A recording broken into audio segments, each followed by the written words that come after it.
Zipper rolls out to the right, pitches off to Taylor, and Taylor's to the 20, down to the 15, down to 10, 5, 4, 3, 2, 1. Touchdown, Billy Taylor! Touchdown, Billy Taylor! Billy Taylor scored a touchdown from 21 yards out. The crowd goes berserk. It was November 22nd, 1969. That they came to Barry, Michigan, all dressed in maize and blue. The words were said, the prayers were read, and everybody cried. But when they closed the coffin, there was someone else inside. Oh, they came to Barry, Michigan, but Michigan wasn't dead. And when the game was over, it was someone else instead.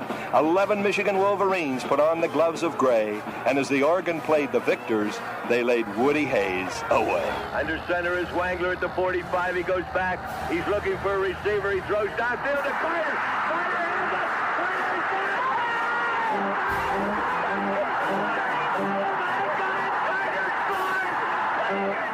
Who's got it better than us? Nobody!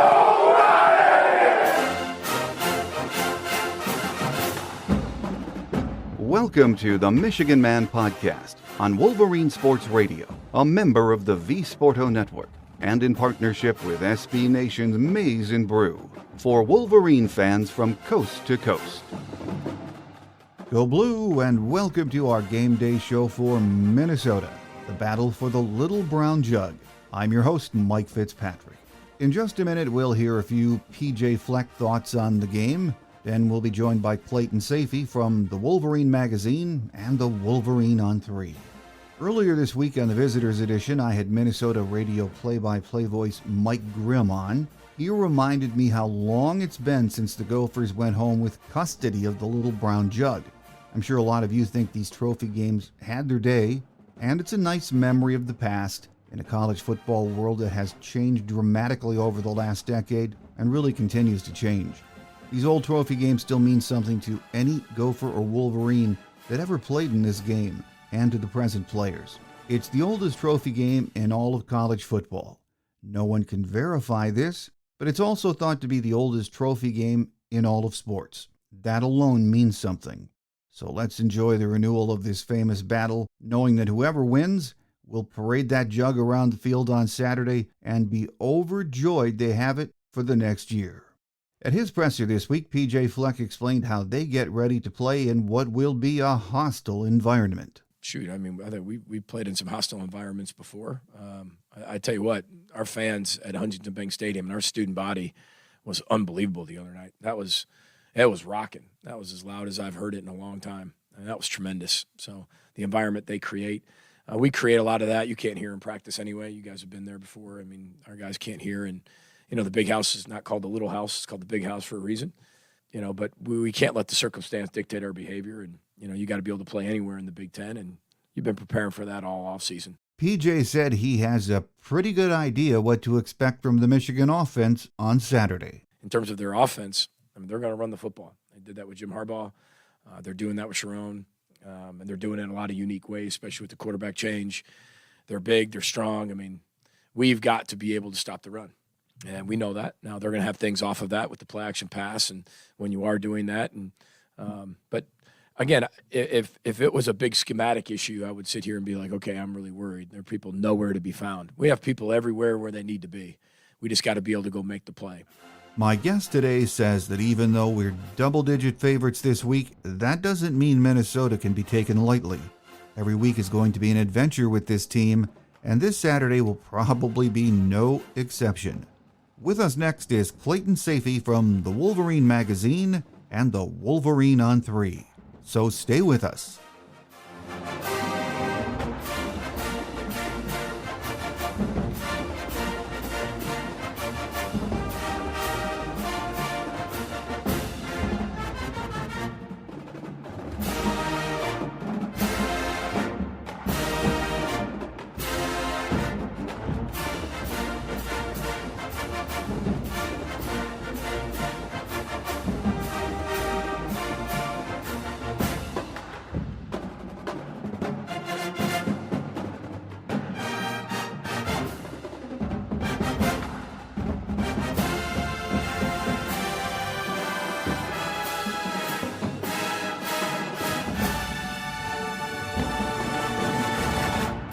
With us today is Clayton Sayfie from the Wolverine Magazine and the Wolverine on 3. Great to have you back, Clayton. Great to be here. This is exciting. It is exciting. And before we look ahead to Minnesota and the Little Brown Jug, let's back up and spend a few minutes on the SC game on Saturday, beginning with the first start from Alex Orji. I mean, none of us knew what to expect.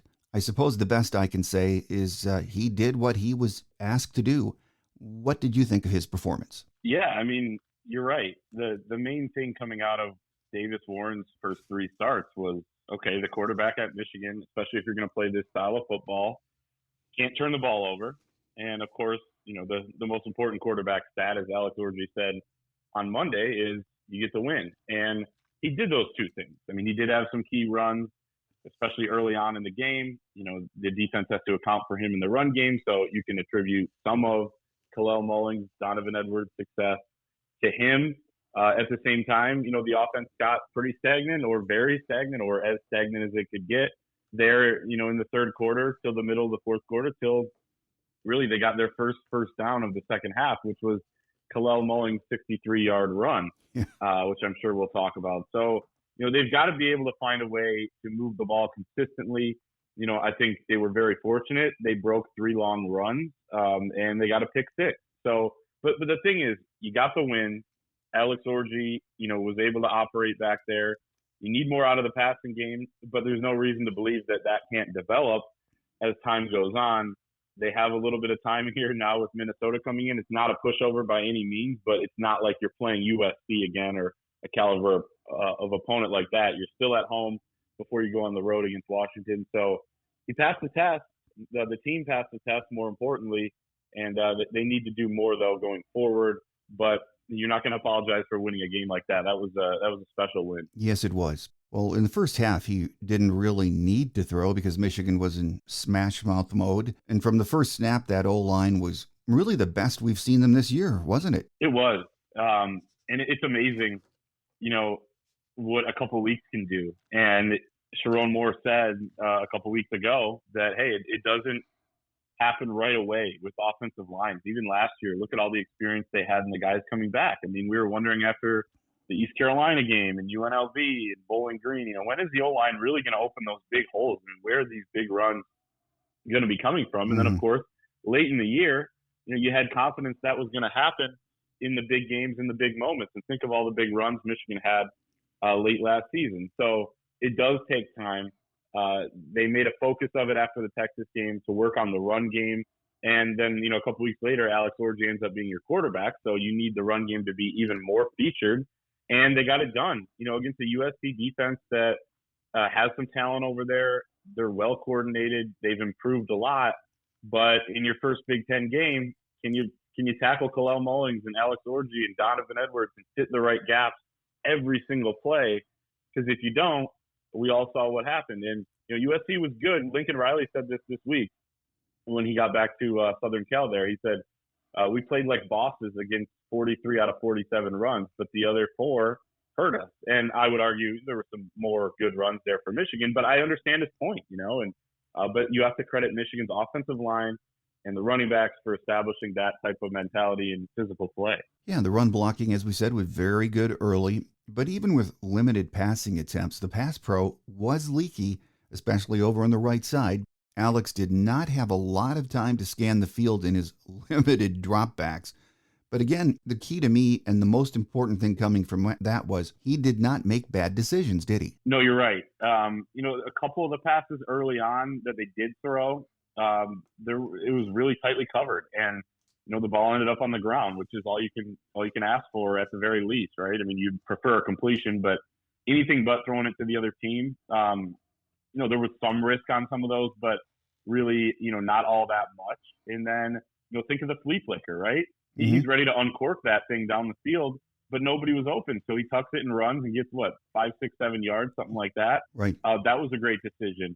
You know, the time that everyone has the screenshot of, right, that Samaj Morgan was wide open in the fourth quarter on that passing play, he didn't have time, to your point on the pass protection. So he decides, and, you know, I think he kind of moved the wrong way in the pocket, but he takes a sack, and, you know, you can live to play another down there. At some point, the quarterback is going to have to make plays in the passing game, but making good decisions like those, cannot necessarily hurt you, especially when you're running the ball like you did. And, they weren't running it all that well, I guess, in the second half, but then you get the big runs late. So, yeah, decision making is going to be huge. That was his first game as a starter, as much as we talked about, or at least I did, after Davis Warren's first start, right? He'll get better. Same thing goes for Alex Orji. It's his first time playing in a game, in a big game, as the starter, and he made some good decisions back there. Well, you mentioned Kalel Mullings a minute or so ago. He was just a beast once again. I mean, the kid just keeps those legs churning.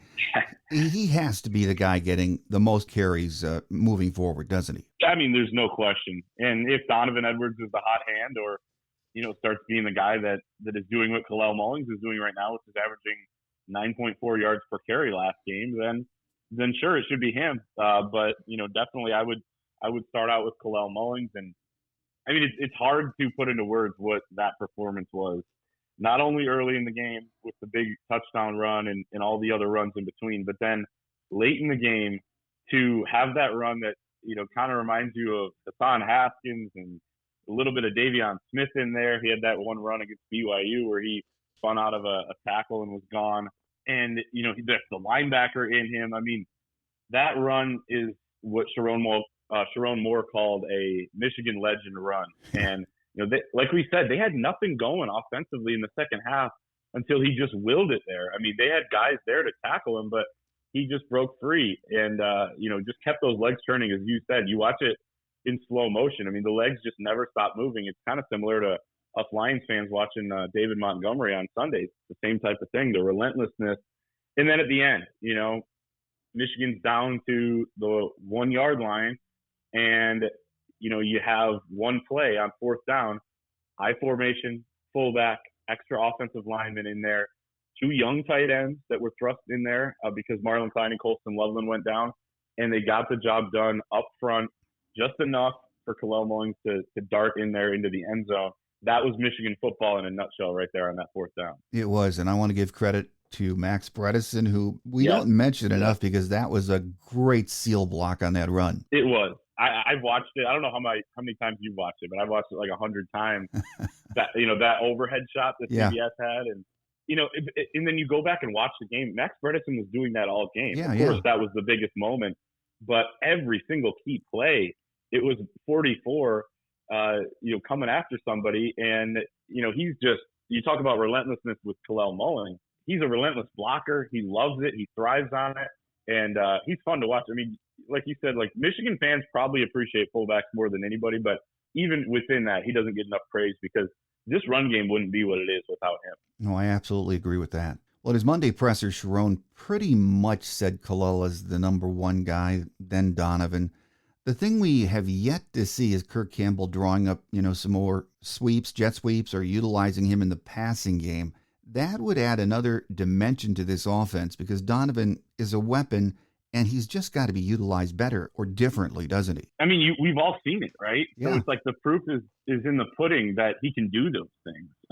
Even lined up at wide receiver. I remember last year against Purdue, he had that long catch down the sideline, got down to the goal line on just a go route from J.J. McCarthy. He was lined up as a receiver, and he looked really smooth out there. We've seen him do it from the slot. We've seen him get out from the backfield and catch some passes. We saw it early in this game with that screen pass that picked up 9 yards.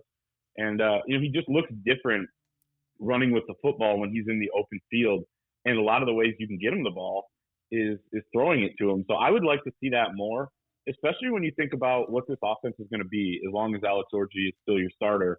A lot of throws to tight ends, a lot of the shorter passes to guys like Samaj Morgan, like I mentioned, the screen to Donovan Edwards.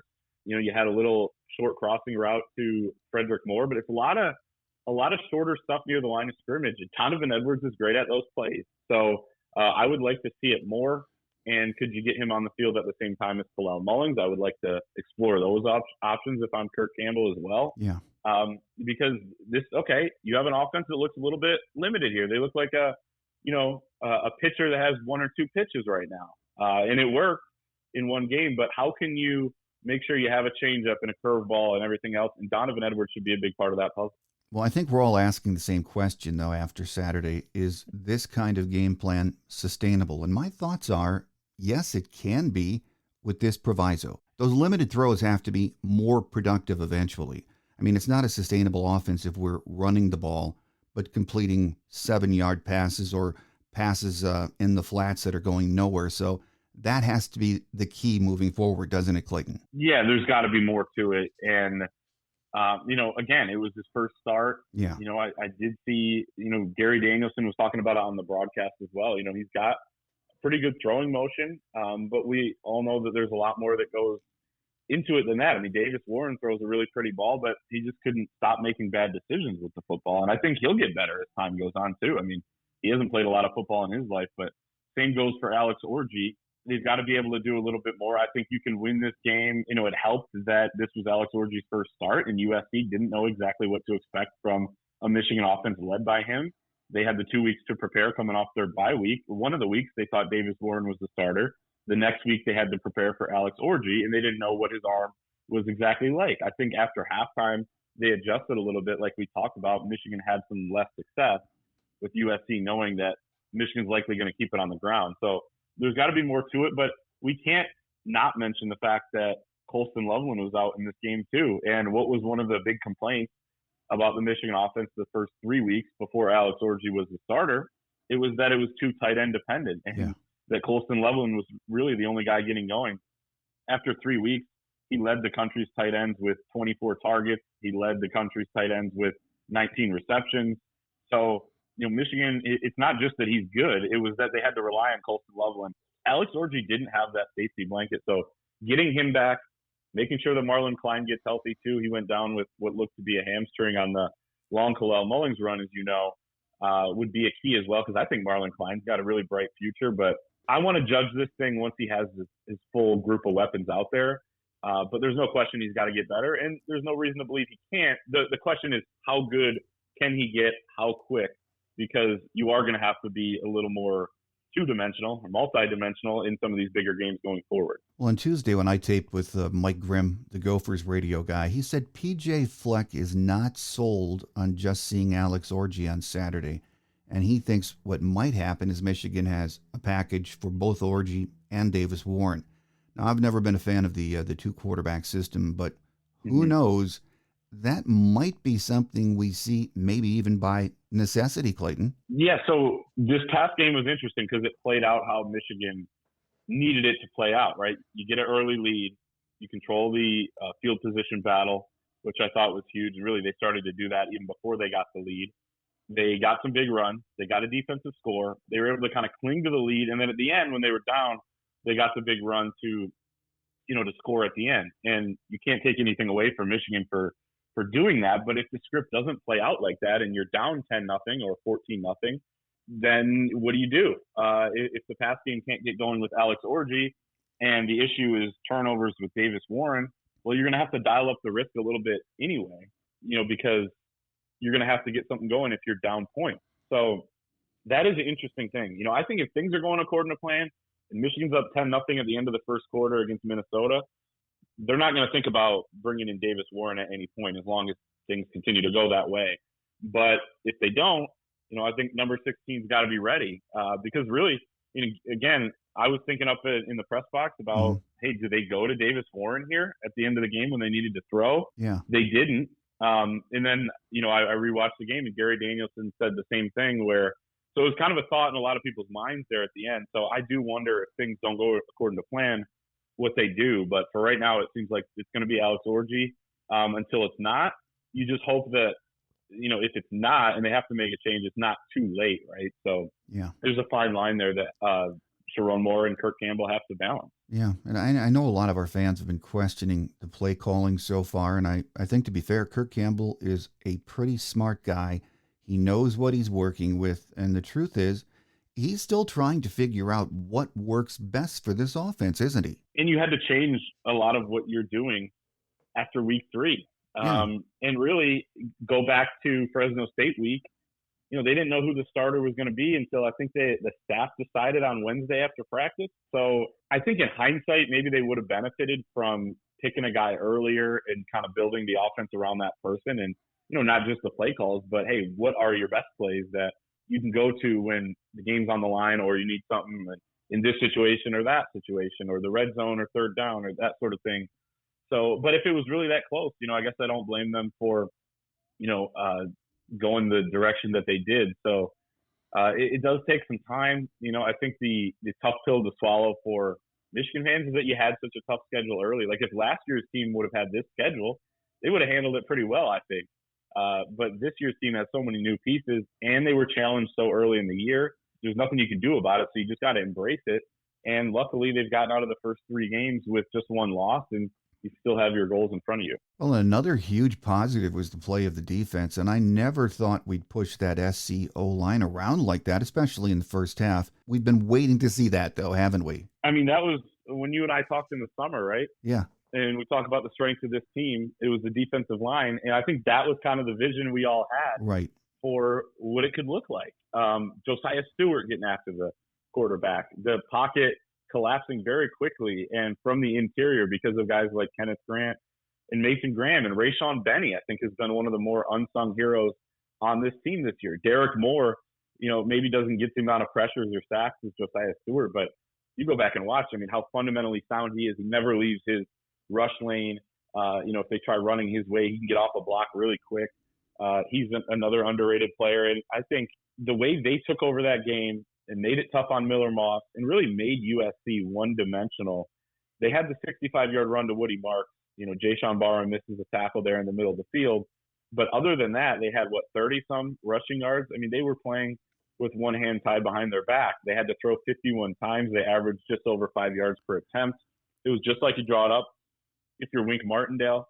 And even then, they played a great game, but they still had some things they could clean up in the secondary with some blown coverages. So there's a ways to go in terms of improvement, but up front, that's as good as it gets in college football. And I think those guys, 55, 78, 0, 8, those guys reminded everybody why Michigan was supposed to have one of the best D-lines in the country this year. Oh, man, it was just it was so much fun to watch. And you hate to nitpick the defense after that performance against the number 11 team in the country because they were so good. But some of the secondary issues, which look to be more communication and just being out of position, that's still something that needs to get fixed, isn't it? There's no question. And I think that it's going to come, again, with some more experience. There are some new pieces back there, and they play a lot of zone defense. That takes a lot of, just feel of, okay, when do I stop guarding this guy and start guarding the other guy coming over here, passing off receivers to the next defensive back.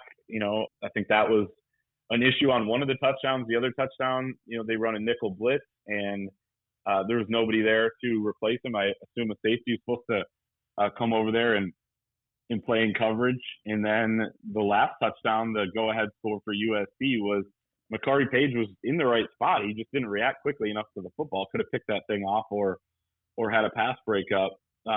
So I think they're missing Rod Moore a little bit. I think the other 2 corner spots, the nickel and the Jair Hill spot, those are younger players, less experienced players that have some talent, but need to start playing a little bit better. I thought Jair Hill played probably his best game, though. So they've got to clean that up.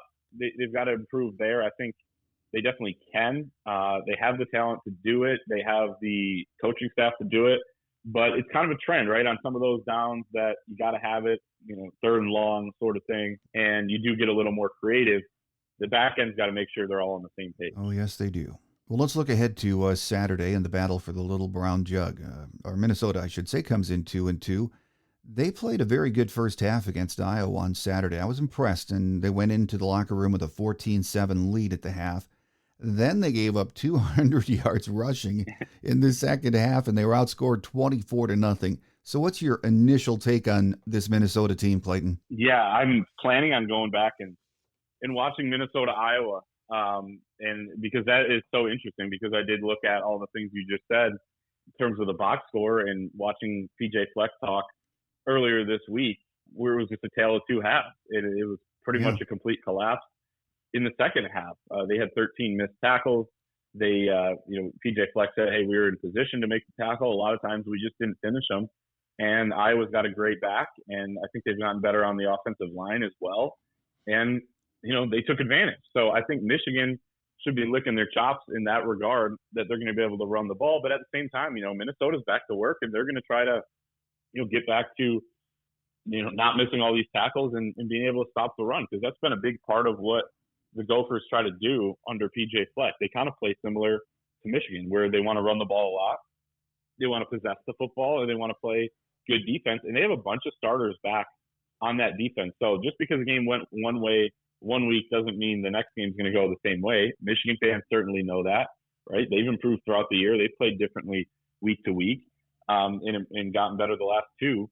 So you got to be ready for Minnesota to do that. They've got a great running back as well. And I'm interested to see and watch more of their transfer quarterback, Max Brosmer, who came up from the FCS. I think won the FCS Heisman Trophy last season. So it's an adjustment. It's going to be tough playing in this environment for him, but he's got a few games under his belt now up at Minnesota. And, they really could have won that game against North Carolina.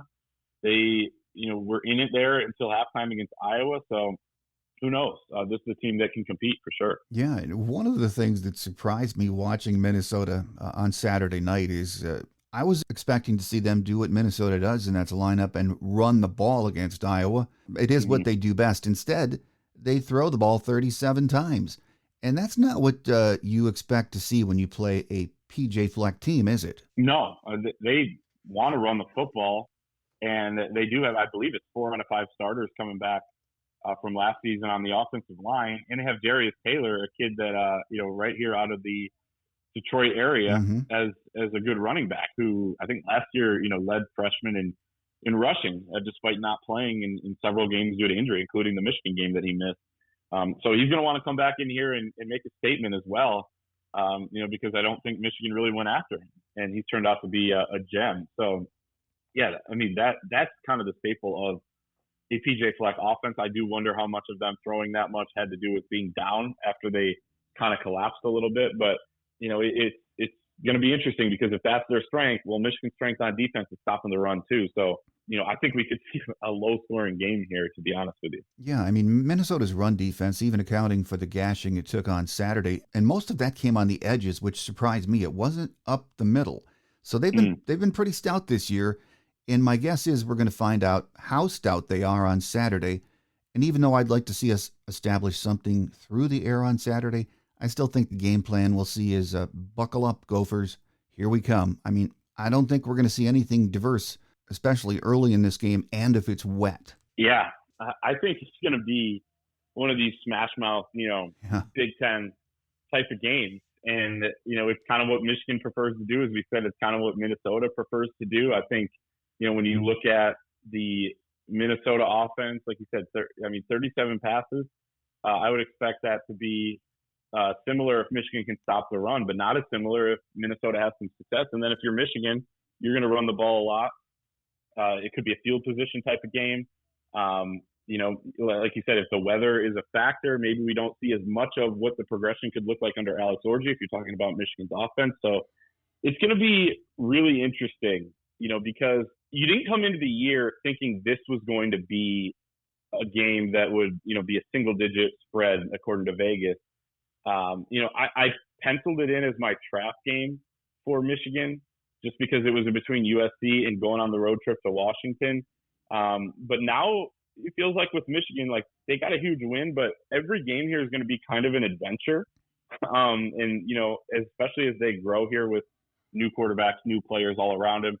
So there's no giving. And Michigan's going to have to come out ready to play every single week. And we know Minnesota is going to play with max effort, which is a credit to their staff too. So they're not going to come in here, scared or anything like that.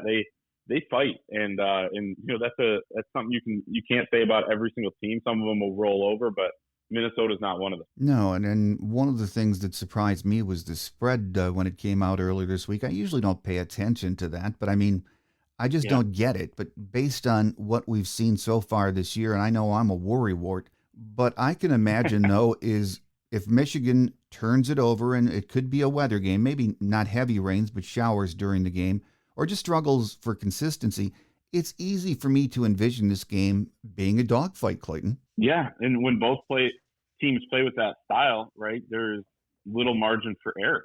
So, if it's going to be a game where you score on 3 or 4 possessions, or at least you hope to, then you can't turn it over. If you get a turnover on the other side of things, it's going to be a huge impact play and could change the game. If you fail to move the ball and win the field position battle, then that could really give the other team a leg up. So the margins are thin in games like these, especially when you haven't proven that you have a dynamic offense yet that can, step up in 3rd and long and stay on the field and things like that. If you're going to be punting a decent amount, right? I think Michigan had more punts last game than completed passes. So, it could certainly be a dogfight, and you're going to have to win all those little areas of the game, the areas on the margin. Well, final question before we let you get away, Clayton. If Michigan wins on Saturday, they're going to be 4-1. If Washington wins, they'll have the same mark. All 5 games have been played in the Big House, though. So that trip to Washington next week is going to be an adventure and another huge test, isn't it? Michigan's actually going on the road to play a game. I thought they got all 12 this year. I wish.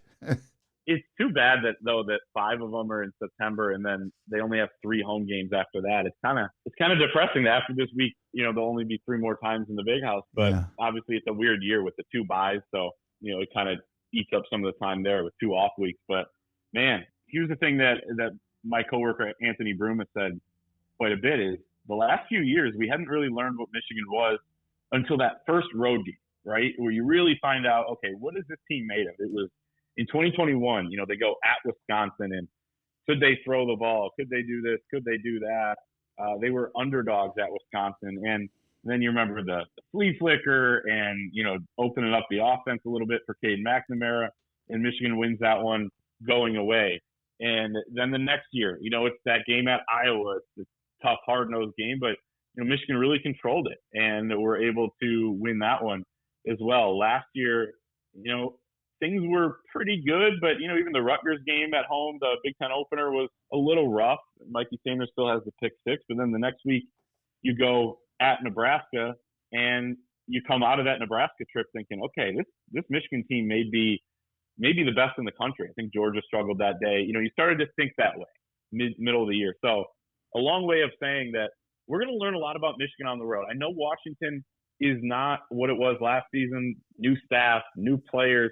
I got a funny story on that too. I was talking to Phil Steele, who does his magazine in the summer, and he said that they ask all the schools for photos of each team for the preview, and he emailed somebody at Washington and said, "Hey, you got any photos of your top returning starters?" And they said, "We don't have any." So that's how different this team is going to be. But at the same time, Michigan has had limited success going out west to play what were then Pac-12 opponents during the regular season. I think they've lost 4 in a row in those types of situations. Of course, a little different now that Washington's in the Big Ten, but it's the same type of travel. I know that maybe the travel accommodations are a little better now, but still, the history isn't on their side. So it's going to be a challenge. We're going to learn a lot about Michigan, not only against Minnesota and how they can follow up a big win and how they can continue to progress now that the film's out there on this offense, but also when you go on the road. All you have is all you got, and they're going to have to kind of hunker down and make sure they can come out of there with a win, because I think that they have a really good chance of winning all these next several games until Oregon, as long as they do improve. At the same time, all these games look somewhat losable too. So every game is going to be an adventure. Every game is going to be its own fight. Oh, it absolutely is. And before I let you get away, one more thing. Our listeners that aren't subscribers to the Wolverine on 3, I don't know if there are any deals going on right now or what's happening, because I'm a subscriber, so it's part of my daily existence during football season and the rest of the year to check out the great work you guys do at the Wolverine on 3. But if you can just run over the subscription rates or anything that's going on right now. Yeah, so you're addicted like the rest of us, yes. I take it? Oh, yes. Yeah, it is an addiction to Michigan football, as we all know. Appreciate the opportunity. Yeah, we do have a special going on right now where you can use the promo code UM1, UM in the numeral 1, to get your first 2 months for just $1. So, hey, the next 2 months are going to be pretty exciting here with a lot of the season coming up. So would encourage anyone to check us out. And we know the best Michigan fans listen to this podcast. So we want the best Michigan fans, the leaders and best of the Michigan fan base, to join us over at thewolverine.com. That's right. So any of my listeners out there, if you are not a subscriber, I'm not sure why not, check it out. With us today has been Clayton Sayfie from Wolverine Magazine and the Wolverine on 3. Keep up the great work over there, Clayton, and we look forward to having you back soon. Appreciate it. Anytime.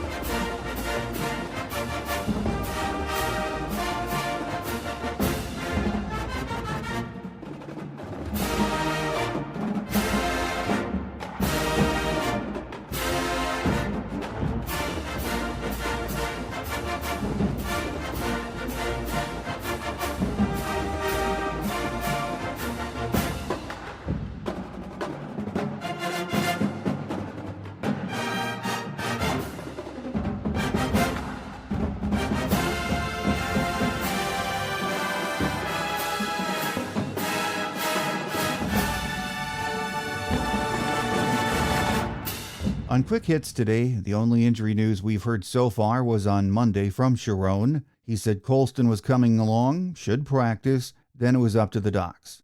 As far as Will Johnson goes, Sharon said nothing is serious and he was cleared to go back into the game at the end last week, but they decided to hold him out, they being the staff. What that means is anyone's guess, so it's wait and see. Here are a few game day notes of interest. Michigan leads the series with 77 wins against 25 losses. There have been 3 ties. The first meeting was a 14-6 Minnesota win back in October 1892 up in Minneapolis. The last meeting was also up in Minneapolis on October 7th of 2023, a 52-10 Michigan win. Head coach P.J. Fleck is in his 8th year. His record is 52-36. Overall, in 12 years as a head coach, his record is 82-58. Last year, the Gophers were 6-7, 3-6 in the Big Ten, which left them tied for 4th place in the West. They returned 14 starters, 5 on offense and 9 on defense. They played in the 2023 Quick Lane Bowl in Detroit, ending the season with a 30-24 win over Bowling Green. The weatherman says Saturday may be a good day to keep it on the ground. Temps in the low 70s, cloudy, with showers off and on during the game. Winds will be gusting up to 10 miles per hour. Kickoff will be just after 12 noon, and the game will be televised by Fox Sports. So Alex Orji gets his second start, and we'll see if the staff adds anything else to his plate. I would think if it's a wet day, we'll see a ground and pound game plan for Michigan.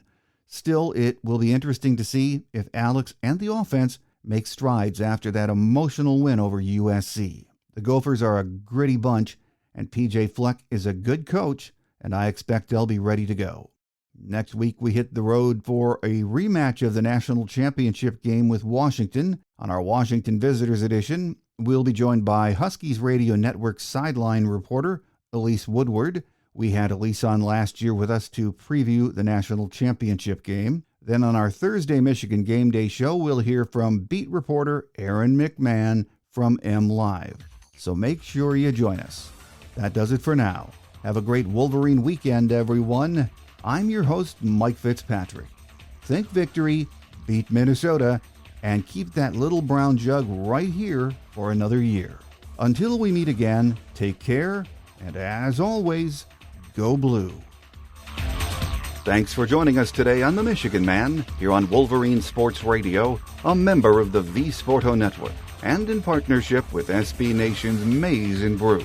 Our listener lines are open 24/7 for your calls at 313-263-4842. That's 313-263-4842. Or email us at themichiganmanpodcast@yahoo.com. That's themichiganmanpodcast@yahoo.com. The Michigan Man Podcast is produced at the studios of Robin Lynn Productions, Allen Park, Michigan, and is not affiliated with the University of Michigan. Go Blue!